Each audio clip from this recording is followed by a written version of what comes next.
ਗੁਰਸਿੱਖਾਂ ਨੇ ਬੇਨਤੀ ਕੀਤੀ ਬਈ ਮਹਾਰਾਜ ਆਪ ਨੇ ਕਿਹਾ ਕਿ ਪੂਜਨ ਕਰਦਾ ਗੁਰਮੁਖ ਨਾਉ ਪੂਜੀਐ ਨਾਉ ਮੰਨੀਐ, ਤੇ ਪੂਜਾ ਸਾਨੂੰ ਫਿਰ ਕਿਵੇਂ ਕਰਨੀ ਚਾਹੀਦੀ, ਕਿਹਦਾ ਪੂਜਨ ਕਰਨਾ ਚਾਹੀਦਾ ਗੁਰਸਿੱਖਾਂ ਨੂੰ। ਸਤਿਗੁਰੂ ਮਹਾਰਾਜ ਉੱਤਰ ਦਿੰਦਿਆਂ ਕਹਿੰਦੇ ਨੇ, ਸ਼ਲੋਕ ਮਹੱਲਾ ਤੀਜਾ, ਆਤਮਾ ਦਿਓ ਪੂਜੀਐ ਗੁਰ ਕੈ ਸਹਿਜ ਸੁਭਾਏ। ਆਤਮਾ ਨੂੰ ਦਿਓ ਤੋਂ ਭਾਵ ਬ੍ਰਹਮ ਰੂਪ ਕਰਕੇ ਪੂਜਣਾ ਕਰੀਏ। ਜਿਹੜੀ ਸਾਡੇ ਅੰਦਰ ਆਤਮਾ ਹੈ, ਦਿਓ ਪ੍ਰਕਾਸ਼ ਰੂਪ ਆਤਮਾ ਨੂੰ ਸਹਿਜੇ ਹੀ ਸਤਿਗੁਰੂ ਦੇ ਉਪਦੇਸ਼ ਵਿੱਚ ਸ੍ਰੇਸ਼ਟ ਪ੍ਰੇਮ ਕਰਕੇ ਪੂਜਣਾ ਕਰੀਏ, ਕਿਉਂਕਿ ਅੰਦਰ ਸਾਡੇ ਆਤਮਾ ਹੀ ਪਰਮਾਤਮਾ। ਆਤਮਾ ਤੱਕ ਜਾਣਾ ਚਾਹੀਦਾ, ਆਤਮਾ ਬਾਰੇ ਸਮਝਣਾ ਚਾਹੀਦਾ, ਆਤਮਾ ਕੀ ਹੈ। ਆਤਮੇ ਦੀ ਪ੍ਰਤੀਤ ਹੋਏ ਤਾਂ ਘਰ ਹੀ ਪਰਚਾ ਪਾਏ। ਆਤਮੇ ਤੋਂ ਭਾਵ ਮਨ ਨੂੰ, ਆਤਮੇ ਤੋਂ ਭਾਵ ਸਵੈ ਸਰੂਪ ਦੀ ਪ੍ਰਤੀਤ ਹੋ ਜਾਏ, ਜੇ ਯਕੀਨ ਹੋ ਜਾਏ ਮਨ ਦੇ ਅੰਦਰ, ਤਾਂ ਘਰ ਦੇ ਵਿੱਚ ਹੀ ਪ੍ਰੇਮ ਪ੍ਰਾਪਤ ਕਰ ਲੈਂਦਾ, ਪਰਚਣਾ ਹੋ ਜਾਂਦਾ, ਤਾਂ ਘਰ ਹੀ ਪਰਚਾ ਪਾਏ। ਲੋਕੀ ਪਰਚਾ ਕਰਦੇ ਨੇ, ਭਾਵ ਮਨੋਰੰਜਨ ਕਰਦੇ ਨੇ, ਥਾਂ ਥਾਂ ਦੇ ਉੱਤੇ ਹਰੇਕ ਚੀਜ਼ ਦਾ ਮਨੋਰੰਜਨ ਕਰਦੇ ਨੇ। ਪਰ ਸਤਿਗੁਰੂ ਕਹਿੰਦੇ ਜਦੋਂ ਮਨ ਨੂੰ ਅੰਦਰ ਆਪਣੇ ਸਵੈ ਸਰੂਪ ਦੀ ਪ੍ਰਤੀਤੀ ਹੋ ਗਈ, ਯਕੀਨ ਹੋ ਜੇ ਕਿ ਮਨ ਤੂੰ ਜੋਤ ਸਰੂਪ ਹੈ, ਆਪਣਾ ਮੂਲ ਪਛਾਣ, ਜਦੋਂ ਅੰਦਰ ਹੀ ਮਨ ਦੇ ਵਿੱਚ ਦੇਖ ਲਈਏ ਕਿ ਜੋਤ ਹੈ, ਬਾਹਰਲੀ ਪੂਜਾ ਬੰਦ, ਅੰਦਰਲੀ ਪੂਜਾ ਸ਼ੁਰੂ ਹੋ ਗਈ।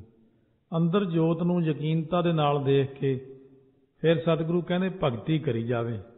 ਅੰਦਰ ਉਸ ਜੋਤ ਦਾ ਧਿਆਨ ਧਰ ਕੇ, ਭਾਵੇਂ ਦਿਸਦੀ ਨਹੀਂ ਪਰ ਉਹ ਜੋਤ ਹੈ ਤਾਂ ਅੰਦਰ ਹੀ ਆ ਨਾ, ਇਸ ਕਰਕੇ ਸਤਿਗੁਰੂ ਕਹਿੰਦੇ ਪ੍ਰਤੀਤੀ ਦੇ ਨਾਲ ਘਰ ਹੀ ਪਰਚਾ ਪਾ ਲਵੇ, ਇਸ ਗੱਲ ਦਾ ਪਰਚਾ ਪਾ ਲਵੇ। ਸੋ ਮਹਾਰਾਜ ਨੇ ਜਿਵੇਂ ਕਿਹਾ, ਦੀਦਾਰ ਖਾਲਸੇ ਕਾ ਪਰਚਾ ਸ਼ਬਦ ਕਾ, ਤੇ ਅਮਲ ਦਾਲ ਪ੍ਰਸਾਦੇ ਕਾ। ਦਾਲ ਪ੍ਰਸਾਦੇ ਦਾ ਅਮਲ ਹੁਕਮ ਹੋਇਆ ਰਹਿਤਨਾਮਿਆਂ 'ਚ। ਇੱਥੇ ਸਤਿਗੁਰੂ ਇਹੀ ਕਹਿੰਦੇ ਘਰ ਹੀ ਪਰਚਾ ਪਾਉਣਾ ਆਪਣਾ, ਆਤਮਾ ਦੇ ਨਾਲ ਸਾਡਾ ਪਰਚਾ ਪੈ ਜਾਵੇ ਅੰਦਰ, ਤੇ ਅਭਿਆਸ ਕਰਦੇ ਰਹੀਏ ਤੇ ਅੰਦਰੋਂ ਪ੍ਰਕਾਸ਼ ਦਿਖਣ ਲੱਗ ਹੀ ਜਾਂਦਾ। ਬਹੁਤ ਸੰਗਤਾਂ ਤੇ ਕਿਰਪਾ ਮਹਾਰਾਜ ਦੀ, ਬਹੁਤਿਆਂ ਨੂੰ ਦਿਖਦਾ, ਪਹਿਲਾਂ ਅੱਖਾਂ ਬੰਦ ਕਰਕੇ ਦਿਖਦਾ ਹੁੰਦਾ, ਹੌਲੀ ਹੌਲੀ ਫਿਰ ਖੁੱਲੀਆਂ ਅੱਖਾਂ ਨਾਲ ਵੀ ਦਿਖਣ ਲੱਗ ਜਾਂਦਾ। ਆਤਮਾ ਅਡੋਲ ਨਾ ਡੋਲਈ ਗੁਰ ਕੈ ਭਾਏ ਸੁਭਾਏ। ਇੱਕ ਵਾਰ ਆਤਮਾ ਜਿਹੜੀ ਆ ਨਾ, ਮਨ ਸਾਡਾ, ਆਤਮਾ ਤੋਂ ਭਾਵ ਮਨ ਅਡੋਲ ਹੋ ਜਾਵੇ, ਮੁੜ ਕੇ ਡੋਲਦਾ ਨਹੀਂ। ਇਹ ਫਾਇਦਾ ਆਪਾਂ ਨੂੰ। ਮਿਹਨਤ ਤਾਂ ਚੰਗੀ ਤਕੜੀ ਕਰਨੀ ਪੈਂਦੀ ਹੈ, ਬਹੁਤ ਜੂਝਣਾ ਪੈਂਦਾ ਇਹਨੂੰ ਟਿਕਾਉਣ ਲਈ। ਔਰ ਮਹਾਰਾਜ ਕਹਿੰਦੇ ਆਤਮਾ ਜੋ ਪਰਮਾਤਮਾ ਅਡੋਲ ਹੈ, ਉਹ ਕਦੇ ਡੋਲਦਾ ਨਹੀਂ। ਸੁਭਾਵਕ ਹੀ ਗੁਰਾਂ ਦੇ ਪ੍ਰੇਮ ਕਰਕੇ ਉਹਦੀ ਪ੍ਰਾਪਤੀ ਹੋ ਜਾਂਦੀ ਹੈ। ਆਤਮਾ ਅਡੋਲ ਨਾ ਡੋਲੇ। ਜਦੋਂ ਪਰਮਾਤਮਾ ਅਡੋਲ ਹੈ ਤੇ ਆਤਮਾ ਵੀ ਅਡੋਲ ਹੀ ਹੈ। ਇਹਦੇ ਤੱਕ ਜਾਣਾ ਹੀ ਔਖਾ ਹੈ, ਬਸ ਮਿਹਨਤ ਮੁਸ਼ੱਕਤ ਕਰਨੀ ਪੈਂਦੀ ਹੈ। ਗੁਰ ਬਿਨ ਸਹਿਜ ਨਾ ਆਵਈ ਲੋਭ ਮੈਲ ਨਾ ਵਿੱਚੋਂ ਜਾਏ।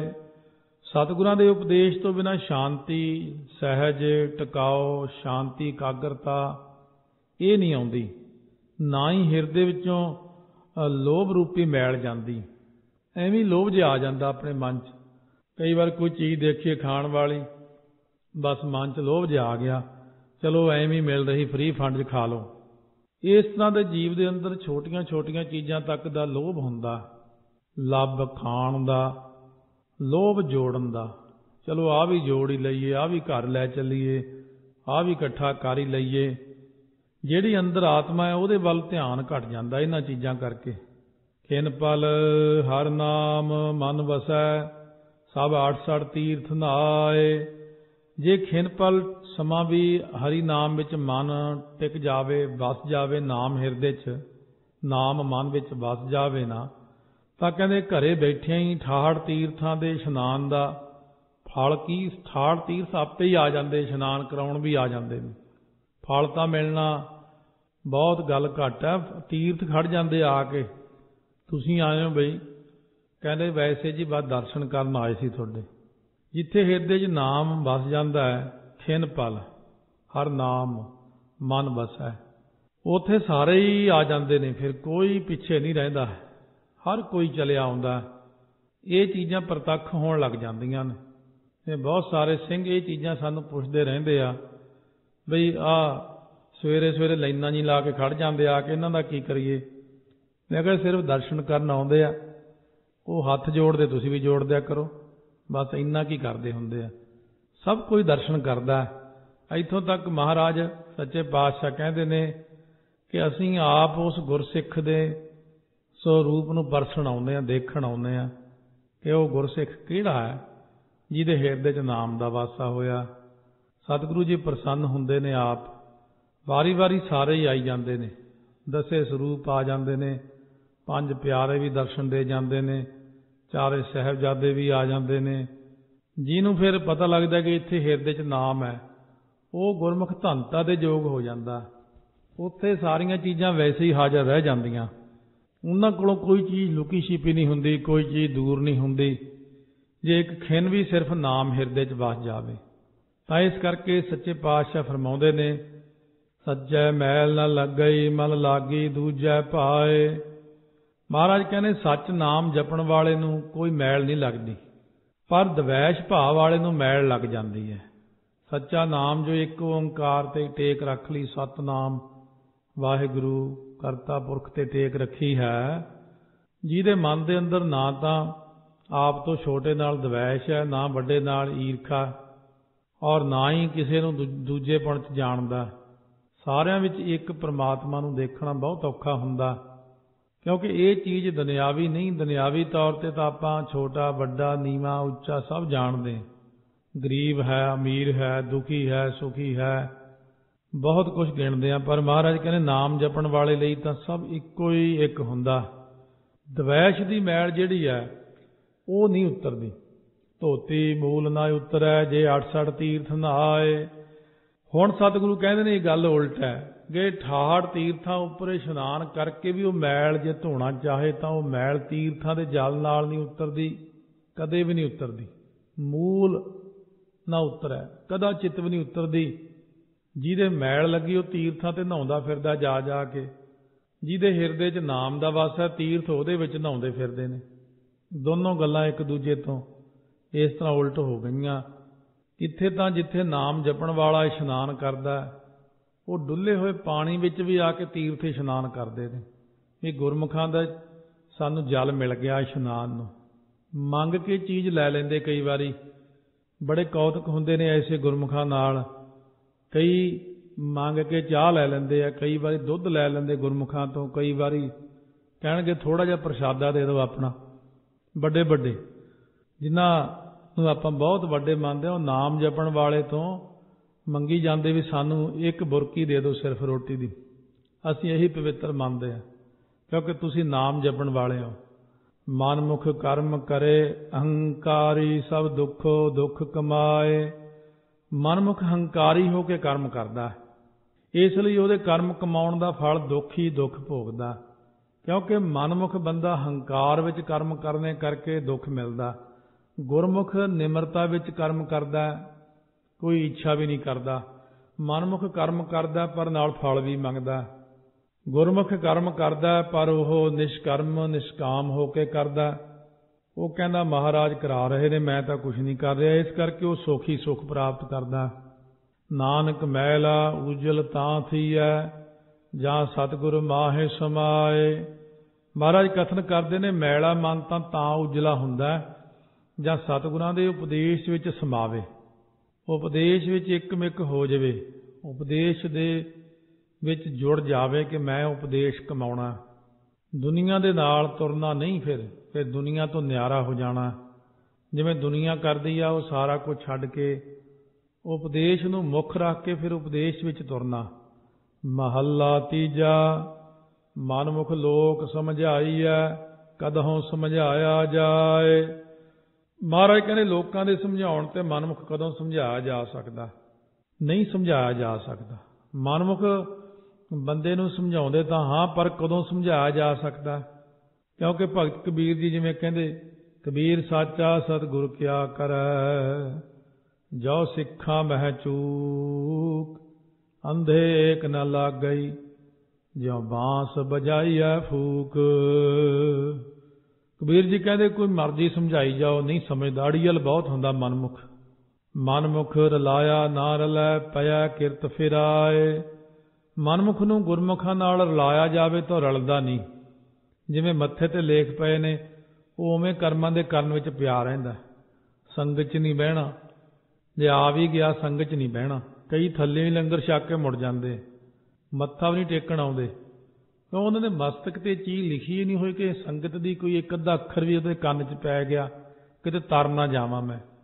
ਸੋ ਇਸ ਕਰਕੇ ਬਹੁਤ ਸਾਰਿਆਂ ਨੂੰ ਪਤਾ ਹੀ ਨਹੀਂ ਹੁੰਦਾ ਕਿ ਗੁਰਬਾਣੀ ਕੀ ਹੈ, ਨਾਮ ਕੀ ਹੈ, ਸਿਮਰਨ ਕੀ ਹੈ। ਸਤਿਗੁਰੂ ਮਹਾਰਾਜ ਕਹਿੰਦੇ ਇਹ ਚੀਜ਼ਾਂ ਹੁਣ ਰਲਾਈਆਂ ਨਹੀਂ ਰਲਦੀਆਂ। ਇਹ ਕਿਉਂ? ਲੇਵ ਧਾਤ ਦੋਏ ਰਾਹ ਹੈ, ਹੁਕਮੀ ਕਾਰ ਕਮਾਏ। ਵਾਹਿਗੁਰੂ ਵਿੱਚ ਲਿਵ ਲਾਉਣੀ ਆ ਨਾ ਜਿਹੜੀ ਇੱਕ, ਤੇ ਦੂਜੀ ਧਾਤ ਹੁੰਦੀ ਮਾਇਆ। ਧਾਤ ਹੁੰਦੀ ਮਨ ਦਾ ਧੌਣਾ, ਬਾਰ-ਬਾਰ ਭੱਜਣਾ, ਇੱਧਰ ਉੱਧਰ ਭਟਕਣਾ, ਚੰਚਲ ਮਨ ਦਾ। ਵਾਹਿਗੁਰੂ ਵਿੱਚ ਲਿਵ ਲਾਉਣੀ ਤੇ ਮਾਇਆ ਨਾਲ ਪ੍ਰੇਮ ਕਰਨਾ, ਇਹ ਦੋ ਰਸਤੇ ਨੇ, ਦੋਨੋਂ ਹੀ ਅਲੱਗ-ਅਲੱਗ ਨੇ। ਸਾਰੇ ਜੀਵ ਹੁਕਮੀ ਦੇ ਹੁਕਮ ਵਿੱਚ ਕੰਮ ਕਰਦੇ ਨੇ। ਕੋਈ ਤਾਂ ਲਿਵ ਲਾ ਕੇ ਬੈਠਾ, ਫਿਰ ਉਹ ਮਾਇਆ ਵਾਲੇ ਪਾਸੇ ਨਹੀਂ ਜਾਂਦਾ। ਕੋਈ ਮਾਇਆ ਵਾਲੇ ਪਾਸੇ ਤੁਰਿਆ ਹੋਇਆ, ਉਹ ਲਿਵ ਨਹੀਂ ਲਾਉਂਦਾ। ਸਤਿਗੁਰੂ ਕਹਿੰਦੇ ਉਹ ਫਿਰ ਸਿਰਫ ਮਾਇਆਵੀ ਹੋ ਕੇ ਮਾਇਆ ਵੱਲ ਹੀ ਤੁਰਿਆ ਰਹਿੰਦਾ। ਗੁਰਮੁਖ ਆਪਣਾ ਮਨ ਮਾਰਿਆ, ਸ਼ਬਦ ਕਸਵੱਟੀ ਲਾਏ। ਗੁਰਮੁਖਾਂ ਨੇ ਕੀ ਕੀਤਾ? ਗੁਰ ਸ਼ਬਦ ਦੀ ਕਸਵੱਟੀ ਤੇ ਲਗਾ ਕੇ ਆਪਣੇ ਮਨ ਨੂੰ ਮਾਰ ਲਿਆ। ਬਾਰ-ਬਾਰ ਸਿਮਰਨ ਕਰੀ ਜਾਂਦੇ ਨੇ। ਜੇ ਉਧਰੋਂ ਮਨ ਥੋੜਾ ਜਿਹਾ ਉਚਾਟ ਹੋਇਆ, ਫਿਰ ਕੀਰਤਨ ਸੁਣਨ ਲੱਗ ਜਾਂਦੇ ਨੇ, ਨਹੀਂ ਤਾਂ ਫਿਰ ਸ਼ਬਦ ਦੀ ਵਿਚਾਰ ਕਰਨ ਲੱਗ ਜਾਂਦੇ ਨੇ। ਮਨ ਹੀ ਨਾਲ ਝਗੜਾ, ਮਨ ਹੀ ਨਾਲ ਸੱਥ, ਮਨ ਹੀ ਮੰਝ ਸਮਾਏ। ਗੁਰਮੁਖਾਂ ਦਾ ਮਨ ਦੇ ਨਾਲ ਹੀ ਝਗੜਾ ਹੁੰਦਾ ਹਮੇਸ਼ਾ, ਮਨ ਦੇ ਨਾਲ ਹੀ ਸੱਥ ਹੈ ਗੁਰਮੁਖਾਂ ਦੀ। ਝਗੜਾ ਚਾਰ ਜਾਣੇ ਨਾਲ ਹੁੰਦਾ ਤੇ ਸੱਥ ਬਹੁਤਿਆਂ ਨਾਲ ਹੁੰਦੀ ਹੈ।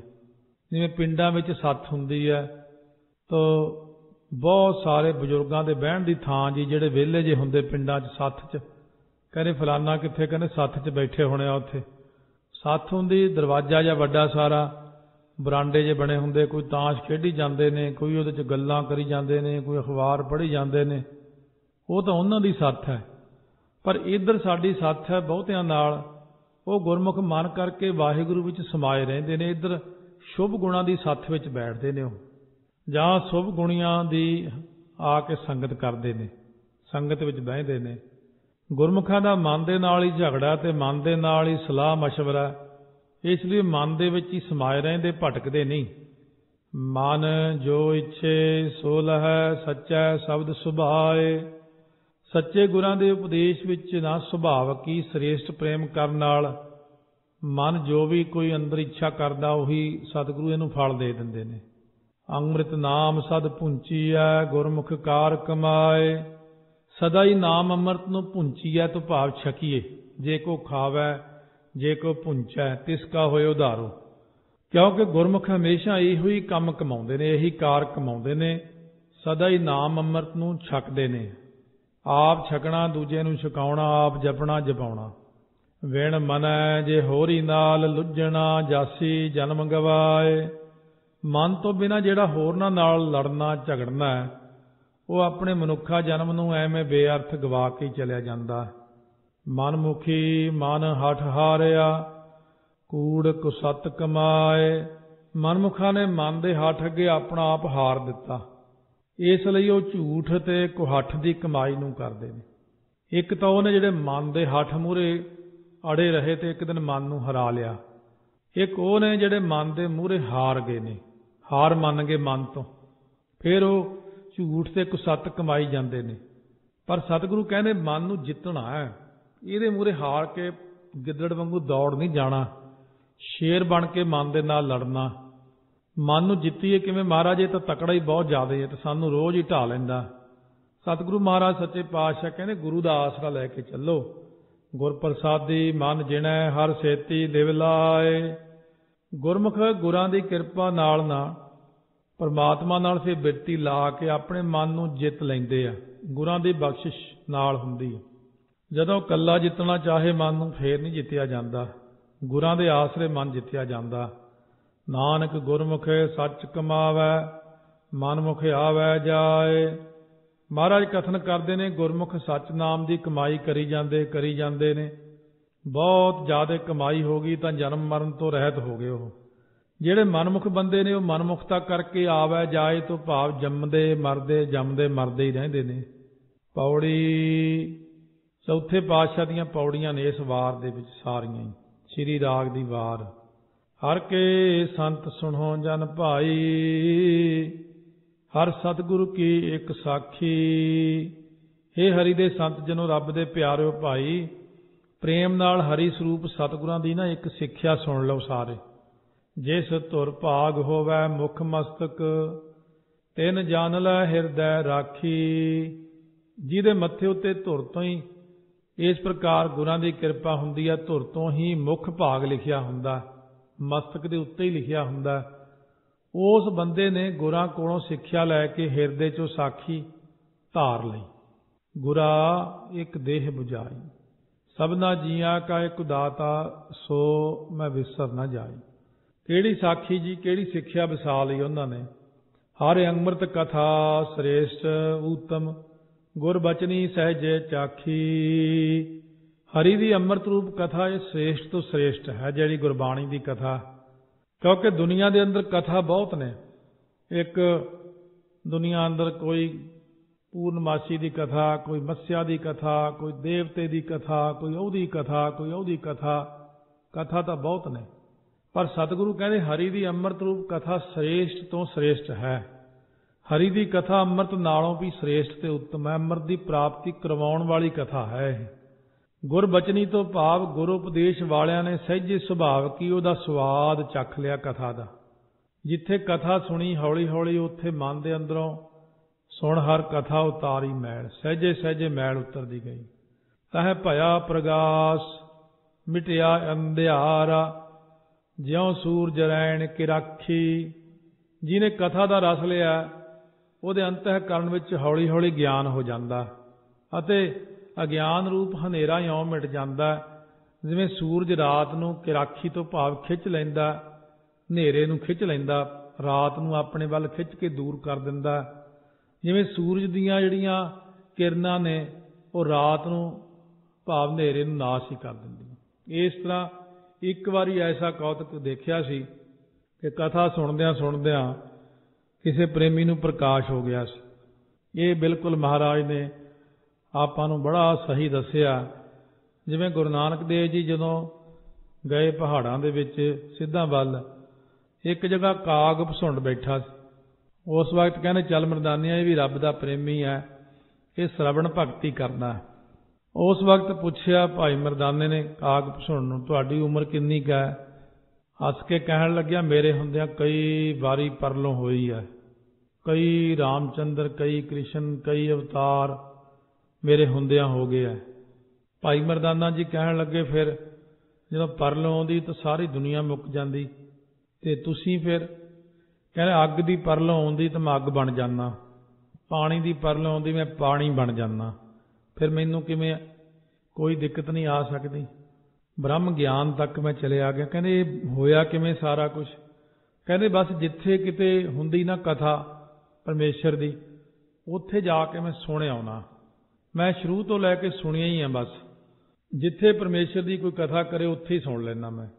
ਉਹ ਸੁਣਦਿਆਂ ਸੁਣਦਿਆਂ ਸੁਣਦਿਆਂ ਮੇਰੇ ਅੰਦਰ ਪ੍ਰਕਾਸ਼ ਹੋ ਗਿਆ, ਮੇਰੇ ਅੰਦਰ ਨਾਮ ਦਾ ਵਾਸਾ ਹੋ ਗਿਆ। ਉਹਦੇ ਸੁਣਨੇ ਕਰਕੇ ਹੀ ਸਾਰੀ ਕਿਰਪਾ ਹੋਈ ਮੇਰੇ ਤੇ। ਇਸ ਕਰਕੇ ਸਤਿਗੁਰੂ ਮਹਾਰਾਜ ਕਹਿੰਦੇ ਨੇ, ਤਹਿ ਭਇਆ ਪ੍ਰਗਾਸ ਮਿਟਿਆ ਅੰਧਿਆਰਾ, ਜਿਉਂ ਸੂਰਜ ਰੈਣ ਕੀ ਰਾਖੀ। ਅਦਿਸ਼ਟ ਅਗੋਚਰ ਲਖ ਨਿਰੰਜਨ, ਸੋ ਦੇਖਿਆ ਗੁਰਮੁਖ ਆਖੀ। ਜੋ ਪ੍ਰੇਮ ਜਿਹੜਾ ਪਰਮੇਸ਼ਰ ਹੈ ਨਾ, ਜਦੋਂ ਅਦਿਸ਼ਟ ਜਿਹੜਾ ਪਰਮੇਸ਼ਰ ਹੈ ਇਹਨਾਂ ਅੱਖਾਂ ਨਾਲ ਨਹੀਂ ਦਿਸਦਾ ਉਹ, ਕਿਉਂਕਿ ਹੈ ਹੀ ਅਦ੍ਰਿਸ਼ਟ। ਅਗੋਚਰ ਜਿਹੜਾ ਕਿਸੇ ਇੰਦਰੀ ਦਾ ਵਿਸ਼ਾ ਨਾ ਹੋਵੇ, ਹੱਥਾਂ ਨਾਲ ਟੱਚ ਨਾ ਹੋਵੇ, ਪੈਰਾਂ ਨਾਲ ਤੁਰ ਕੇ ਨਾ ਜਾ ਸਕਦਾ ਹੋਵੇ। ਅਲੱਖ ਹੁੰਦਾ, ਆਪਣੇ ਆਪ ਜਾਣਿਆ ਨਹੀਂ ਜਾਂਦਾ। ਨਿਰੰਜਨ ਹੁੰਦਾ, ਮਾਇਆ ਮੈਲ ਤੋਂ ਰਹਿਤ ਹੈ। ਉਹ ਪ੍ਰਮਾਤਮਾ ਨੂੰ ਗੁਰਮੁਖਾਂ ਨੇ ਗਿਆਨ ਅਤੇ ਵੈਰਾਗ ਰੂਪ ਅੱਖਾਂ ਨਾਲ ਵੇਖ ਲਿਆ, ਕਿਉਂਕਿ ਮੁਖੀ ਗੁਰਾਂ ਦੀ ਆਖੀ ਹੋਈ ਸਿੱਖਿਆ ਅਨੁਸਾਰ ਉਹਨਾਂ ਨੇ ਵੇਖ ਲਿਆ। ਇਹ ਚੌਥੇ ਪਾਤਸ਼ਾਹ ਕਹਿੰਦੇ ਮੈਂ ਤੁਹਾਨੂੰ ਸਿੱਖਿਆ ਦਿੱਤੀ ਹੈ ਇੱਕ ਵਧੀਆ। ਸ਼ਲੋਕ ਮਹੱਲਾ ਤੀਜਾ। ਸਤਿਗੁਰ ਸੇਵੇ ਆਪਣਾ, ਸੋ ਸਿਰ ਲੇਖੈ ਲਾਏ। ਜਿਹੜਾ ਬੰਦਾ ਆਪਣਾ ਸਿਰ ਦੇ ਕੇ ਸਤਿਗੁਰਾਂ ਦੀ ਸੇਵਾ ਕਰਦਾ ਹੈ, ਉਹ ਆਪਣਾ ਸਿਰ ਲੇਖੇ ਲਾ ਲੈਂਦਾ। ਭਾਵ ਆਪਣਾ ਜੰਮਣਾ ਤੇ ਮਰਨਾ, ਆਪਣਾ ਜਨਮ ਸਭ ਸਫਲਾ ਕਰ ਲੈਂਦਾ। ਫੇਰ ਨਾ ਉਹਦਾ ਜੰਮਣਾ ਨਾ ਉਹਦਾ ਮਰਨਾ, ਉਹਦੇ ਉੱਤੇ ਮਹਾਰਾਜ ਦੀ ਕਿਰਪਾ ਹੋ ਜਾਂਦੀ ਹੈ। ਵਿੱਚੋਂ ਆਪ ਗਵਾਏ ਕੈ ਰਹਿਣ ਸੱਚ ਲਿਵ ਲਾਏ। ਉਹ ਆਪਣੇ ਹਿਰਦੇ 'ਚੋਂ ਆਪਾ ਭਾਵ ਹੰਕਾਰ ਗਵਾ ਕੇ ਸੱਚ 'ਚ ਬਿਰਤੀ ਲਗਾ ਕੇ ਹਮੇਸ਼ਾ ਬੈਠੇ ਰਹਿੰਦੇ ਨੇ। ਮਨ ਦੇ ਹੰਗਤਾ ਨੂੰ ਦੂਰ ਕਰੀਏ ਤਾਂ ਬਹੁਤ ਸ਼ਾਂਤੀ ਮਿਲਦੀ। ਹੰਗਤਾ ਹੀ ਅੰਦਰ ਵੱਡਾ ਅੱਗ ਦਾ ਭੰਡਾਰ ਹੈ ਸਾਡੇ, ਜਿਹੜਾ ਸਾਨੂੰ ਸ਼ਾਂਤੀ ਨਹੀਂ ਰਹਿਣ ਦਿੰਦਾ। ਹੰਗਤਾ ਹੀ ਸਾਰਾ ਕੁਝ ਗਲਤ ਕਰਵਾ ਦਿੰਦੀ। ਤਾਂ ਸਤਿਗੁਰੂ ਮਹਾਰਾਜ ਕਹਿੰਦੇ ਬਿਰਤੀ ਲਾ ਕੇ ਬੈਠੇ ਰਹਿੰਦੇ ਨੇ ਰੱਬ ਦੇ ਪਿਆਰੇ। ਸਤਿਗੁਰੂ ਜਿਨੀ ਨਾ ਸੇਵਿਓ ਤਿਨਾ ਬਿਰਥਾ ਜਨਮ ਗਵਾਏ। ਜਿਨ੍ਹਾਂ ਨੇ ਸਤਿਗੁਰਾਂ ਦੀ ਸੇਵਾ ਨਹੀਂ ਕੀਤੀ, ਉਹਨਾਂ ਨੇ ਆਪਣਾ ਮਨੁੱਖਾ ਜਨਮ ਵਿਅਰਥ ਗਵਾ ਲਿਆ। ਕਿਉਂਕਿ ਸਤਿਗੁਰਾਂ ਦੀ ਹਜ਼ੂਰੀ 'ਚ ਮਨੁੱਖ ਹੀ ਆ ਸਕਦਾ, ਕਿਉਂਕਿ 2 ਹੱਥ ਮਨੁੱਖ ਨੂੰ ਹੀ ਲਾਏ ਨੇ। ਫਿਰ ਇਸ਼ਨਾਨ ਕਰਦਾ ਹੈ, ਪਵਿੱਤਰ ਰਹਿੰਦਾ ਹੈ, ਸੋਹਣੇ ਵਸਤਰ ਪਾਉਂਦਾ, ਦਿਮਾਗ ਹੈ, ਬੁੱਧੀ ਹੈ, ਸੇਵਾ ਕਰ ਸਕਦਾ ਹੈ, ਦਸਵੰਧ ਕੱਢ ਸਕਦਾ ਹੈ, ਸਿਮਰਨ ਕਰ ਸਕਦਾ ਹੈ। ਹੋਰ ਕੋਈ ਜਾਨਵਰ ਨਹੀਂ ਐਸਾ ਕਰ ਸਕਦਾ। ਸਿਰਫ ਇਹ ਸਤਿਗੁਰੂ ਮਹਾਰਾਜ ਸੱਚੇ ਪਾਤਸ਼ਾਹ ਦੀ ਸੇਵਾ ਸਿਰਫ ਇੱਕ ਬੰਦੇ ਨੂੰ ਬਖਸ਼ੀ ਮਹਾਰਾਜ ਨੇ 84 ਲੱਖ ਜੂਨ ਦੇ ਵਿੱਚੋਂ। ਨਾਨਕ ਜੋ ਤਿਸ ਭਾਵੈ ਸੋ ਕਰੇ ਕਹਿਣਾ ਕਿਛੂ ਨਾ ਜਾਏ। ਸਤਿਗੁਰੂ ਫਰਮਾਉਂਦੇ ਨੇ ਜੋ ਉਹਨੂੰ ਚੰਗਾ ਲੱਗਦਾ ਹੈ ਉਸੇ ਤਰ੍ਹਾਂ ਹੀ ਵਾਹਿਗੁਰੂ ਕਰਦਾ। ਉਹਨੂੰ ਕਿਹਾ ਨਹੀਂ ਕੁਝ ਜਾ ਸਕਦਾ। ਉਹਦੇ ਮੂਹਰੇ ਨਾ ਤਾਂ ਆਪਾਂ ਬੋਲ ਸਕਦੇ ਹਾਂ, ਨਾ ਉਹਨੂੰ ਕੁਝ ਕਹਿ ਸਕਦੇ ਹਾਂ। ਉੱਥੇ ਕੁਝ ਵੀ ਨਹੀਂ ਕਿਹਾ ਜਾ ਸਕਦਾ। ਬਸ ਸਭ ਕੁਝ ਬੰਦ ਹੋ ਜਾਂਦਾ ਉੱਥੇ ਜਾ ਕੇ। ਪਹਿਲੇ ਪਾਤਸ਼ਾਹ ਕਹਿੰਦੇ ਜਦੋਂ ਮੈਨੂੰ ਪਰਮਾਤਮਾ ਨੇ ਆਪਣੇ ਦਰ ਤੇ ਬੁਲਾਇਆ, ਹੁਣ ਢਾਡੀ ਬੇਕਾਰ ਕਾਰੈ ਲਾਇਆ। ਕਹਿੰਦੇ ਜਦੋਂ ਮੈਨੂੰ ਬੁਲਾਇਆ, ਮੈਨੂੰ ਪੁੱਛਣ ਲੱਗੇ ਕਿਸ ਕੰਮ ਆਇਆ ਹੈ ਭਾਈ। ਇਹ ਮਹਾਰਾਜ ਨੇ ਜੀਵ ਵਾਸਤੇ ਲਿਖਿਆ ਉੱਦਾਂ ਤੇ, ਹੈ ਤਾਂ ਆਪ ਹੀ ਸੱਚੇ ਪਾਤਸ਼ਾਹ। ਮਹਾਰਾਜ ਕਹਿੰਦੇ ਉੱਥੇ ਜਾ ਕੇ ਮੈਂ ਕੁਝ ਨਹੀਂ ਬੋਲ ਸਕਿਆ, ਬਸ ਚੁੱਪ ਹੀ ਹੋ ਗਿਆ। ਕਿਉਂਕਿ ਉਹ ਪਰਮਾਤਮਾ ਦੇ ਸਾਹਮਣੇ ਖੜ ਕੇ ਕੋਈ ਕੁਝ ਵੀ ਨਹੀਂ ਬੋਲ ਸਕਦਾ ਹੈ। ਮਹੱਲਾ ਤੀਜਾ। ਮਨ ਵੇਕਾਰੀ ਵੇੜਿਆ ਵੇਕਾਰਾ ਕਰਮ ਕਮਾਏ। ਜਿਹੜੇ ਵਿਕਾਰੀ ਪੁਰਸ਼ ਦੇ ਮਨ ਨੂੰ ਵਿਕਾਰਾਂ ਨੇ ਘੇਰਿਆ ਹੋਇਆ ਹਮੇਸ਼ਾ, ਇਸ ਲਈ ਵਿਕਾਰਾਂ ਵਾਲੇ ਹੀ ਕਰਮ ਕਮਾਈ ਜਾਂਦਾ ਹਮੇਸ਼ਾ। ਜਦੋਂ ਦੇਖੋ ਵਿਕਾਰ ਹੀ ਫੁਰੀ ਜਾਂਦੇ ਮਨ 'ਚ।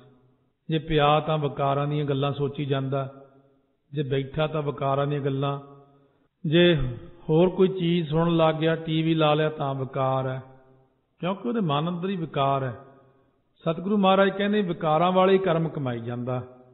ਜੇ ਸਿਮਰਨ ਕਰੀ ਜਾਵੇ ਤਾਂ ਠੀਕ ਹੈ, ਬਾਣੀ ਸੁਣੀ ਜਾਵੇ ਤਾਂ ਠੀਕ ਹੈ, ਫਿਰ ਤਾਂ ਮਨ ਕੁਛ ਉੱਧਰ ਪਰਚਿਆ ਰਹਿੰਦਾ। ਵਿਹਲੜ ਬੰਦਿਆਂ ਦੇ ਮਨ, ਵਿਹਲਾ ਮਨ ਸ਼ੈਤਾਨ ਦਾ ਘਰ ਹੋਇਆ ਰਹਿੰਦਾ ਉਹਦਾ।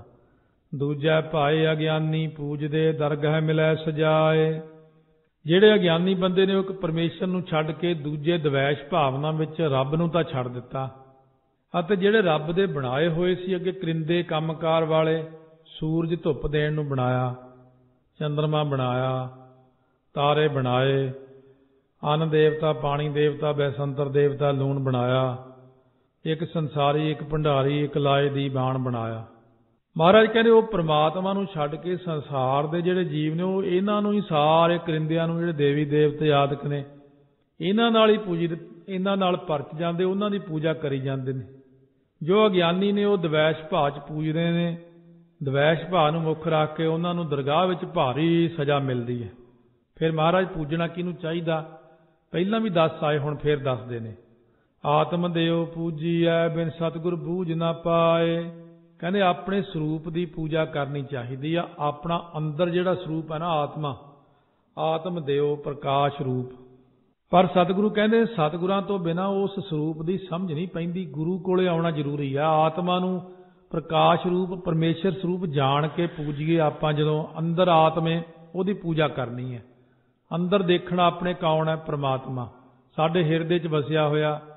ਅੰਦਰ ਨੂੰ ਅੰਤਰਮੁਖ ਬਿਰਤੀ ਕਰਕੇ ਵਾਹਿਗੁਰੂ ਵਾਹਿਗੁਰੂ ਵਾਹਿਗੁਰੂ ਵਾਹਿਗੁਰੂ ਬਹੁਤ ਸਮਾਂ ਕਰਦਾ ਰਹੇ ਤਾਂ ਅੰਦਰੋਂ ਲਾਈਟ ਨਜ਼ਰ ਆ ਜਾਂਦੀ ਹੈ। ਜਪ ਤਪ ਸੰਜਮ ਭਾਣਾ ਸਤਿਗੁਰੂ ਕਾ ਕਰਮੀ ਪੱਲੇ ਪਾਏ। ਹੁਣ ਜਪ ਤਪ ਸੰਜਮ ਆਦਿਕ ਸਾਧਨ ਤਾਂ ਸਫਲੇ ਹੁੰਦੇ ਨੇ ਜਾਂ ਸਤਿਗੁਰਾਂ ਦਾ ਭਾਣਾ ਮੰਨੇ। ਜੇ ਸਤਿਗੁਰਾਂ ਦਾ ਭਾਣਾ ਮੰਨਦਾ, ਇਹੀ ਜਪ ਤਪ ਸੰਜਮ ਹੈ ਬਸ। ਪਰ ਇਹ ਭਾਗਾਂ ਨਾਲ ਹੀ ਪੱਲੇ ਪੈਂਦਾ। ਭਾਣਾ ਮੰਨਣਾ ਬਹੁਤ ਔਖਾ, ਪਰ ਭਾਣਾ ਕੋਈ ਵੀ, ਹਰ ਚੀਜ਼ ਹੀ ਉਹਦਾ ਭਾਣਾ। ਭਾਣੇ ਤੋਂ ਭਾਵ ਹੁਕਮ ਹੈ। ਨਾਨਕ ਸੇਵਾ ਸੁਰਤ ਕਮਾਵਣੀ, ਜੋ ਹਰ ਭਾਵੈ ਸੋ ਥਾਏ ਪਾਏ। ਜੋ ਸੇਵਾ ਵਾਹਿਗੁਰੂ ਨੂੰ ਭਾਉਂਦੀ ਆ ਉਹੀ ਸੇਵਾ ਸੁਰਤ ਨਾਲ ਕਮਾਈ ਜਾਵੇ ਤਾਂ ਸੇਵਾ ਜਿਹੜੀ ਆ ਨਾ, ਉਹ ਸੇਵਾ ਨੂੰ ਪਰਮਾਤਮਾ ਪ੍ਰਵਾਨ ਕਰ ਲੈਂਦਾ। ਸੇਵਾ ਸੁਰਤ ਕਮਾਵਣੀ ਜਿਹੜੀ ਹਰੀ ਨੂੰ ਭਾਉਂਦੀ ਆ। ਸ਼ਬਦ ਅਤੇ ਸੁਰਤ ਦੀ ਸੇਵਾ ਵਧੀਆ ਸਭ ਤੋਂ। ਇੱਥੋਂ ਤੱਕ ਤੀਜੇ ਪਾਤਸ਼ਾਹ ਨੇ ਕਿਰਪਾ ਕੀਤੀ ਆ। ਹੁਣ ਚੌਥੇ ਪਾਤਸ਼ਾਹ ਮਹਾਰਾਜ ਅੱਗੇ ਬਖਸ਼ਿਸ਼ ਕਰਦੇ ਨੇ। ਪੌੜੀ ਹਰ ਹਰ ਨਾਮ ਜਪੋ ਮਨ ਮੇਰੇ, ਜਿਤ ਸਦਾ ਸੁਖ ਹੋਵੇ ਦਿਨ ਰਾਤੀ। ਇਹ ਮੇਰੇ ਮਨਾ ਦਿਨ ਰਾਤ ਵਾਹਿਗੁਰੂ ਵਾਹਿਗੁਰੂ ਵਾਹਿਗੁਰੂ ਨਾਮ ਨੂੰ ਜਪਣਾ ਕਰ। ਦਿਨ ਰਾਤ ਮੂਲ ਮੰਤਰ ਦਾ ਅਭਿਆਸ ਕਰ, ਜਿਸ ਕਰਕੇ ਤੈਨੂੰ ਸਦਾ ਹੀ ਸੁਖ ਦੀ ਪ੍ਰਾਪਤੀ ਹੋਵੇਗੀ। ਹਰ ਹਰ ਨਾਮ ਜਪੋ ਮਨ ਮੇਰੇ, ਜਿਤ ਸਿਮਰਤ ਸਭ ਕਿਲ ਵਿਖ ਪਾਪ ਲਹਾਤੀ। ਇਹ ਮੇਰੇ ਮਨਾ ਵਾਹਿਗੁਰੂ ਵਾਹਿਗੁਰੂ ਜਪ। ਕਹਿੰਦੇ ਜਪ ਕੇ ਕੀ ਫਾਇਦਾ? ਕਹਿੰਦੇ ਜਿਸ ਨਾਮ ਦੇ ਸਿਮਰਨ ਕਰਕੇ ਸਾਡੇ ਸਾਰੇ ਕਿਲ ਵਿਖ, ਸਾਰੇ ਪਾਪ ਲੈ ਜਾਂਦੇ ਨੇ। ਕਿਲ ਵਿਖ ਉਹ 12 ਤੇ ਵਧੇਕ ਚ ਮਹਾਰਾਜ 1413 ਅੰਗ ਤੇ ਅੱਗੇ ਜਾ ਕੇ ਲਿਖੇ ਨੇ। ਬ੍ਰਾਹਮਣ ਕੈਲੀ ਘਾਤ ਕੰਜਕਾ ਅਣਚਾਰੀ ਕਾ ਧਾਮ। ਇਹ 4 ਕਿਲ ਵਿਖ ਵੱਡੇ ਨੇ, ਔਰ ਪਾਪ ਸਾਰੇ ਹੀ ਜਿੰਨੇ ਛੋਟੇ ਮੋਟੇ ਨੇ ਸਭ ਲੈ ਜਾਂਦੇ ਨੇ। ਹਰ ਹਰ ਨਾਮ ਜਪੋ ਮਨ ਮੇਰੇ, ਜਿਤ ਦਾਲਦ ਦੁੱਖ ਭੁੱਖ ਸਭ ਲੈ ਜਾਤੀ।